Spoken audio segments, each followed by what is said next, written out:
since its establishment immediately after the 2024 elections. The National Executive Committee identified a number of areas in which there is substantial progress on the work of the GNU over the past 12 months.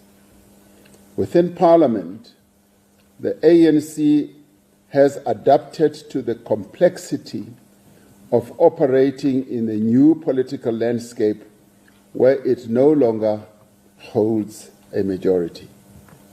Managing parliamentary committees has not been an easy process for the ANC. However, our caucus is developing new ways of building relations with parties with whom we don't always agree.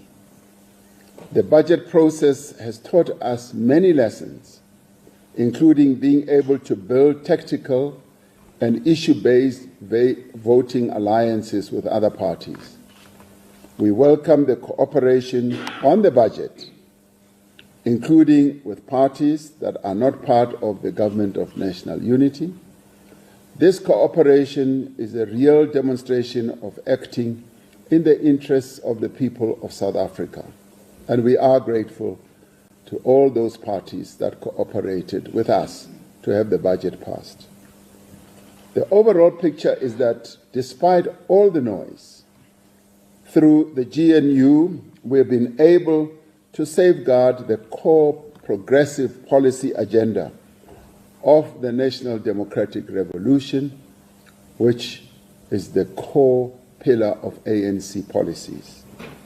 The NEC's view is that the tactic of the Government of National Unity has enabled the ANC to continue to execute its agenda for nation building and fundamental socio-economic transformation of South Africa, albeit under conditions imposed on us by the strategic electoral setback that we suffered last year in 2024. Both the strategic policy priorities and the budget point to the direction that we should support. In our assessment, we have concluded that the decision to establish the Government of National Unity was correct. Our people appreciate that it has brought stability and enabled progress in addressing their challenges. The NEC reaffirms the view that the GNU is a correct tactic and remains valid. Through access to state power in the GNU, we have been able to defend the democratic gains and to advance our transformation agenda despite the pressure and resistance from the global and domestic right-wing forces. We have not retreated from the progressive domestic and foreign policy positions of our movement. We have extensively discussed how we proceed with respect to the Government of National Unity, given our analysis and practical experience of the past 12 months. Accordingly, the National Executive Committee considered a number of options about how to strengthen the GNU and improve its effectiveness and stability to give full and proper effect to the statement of intent that was signed by the parties that are party to the GNU, as well as the 3 strategic priorities of the 7th administration.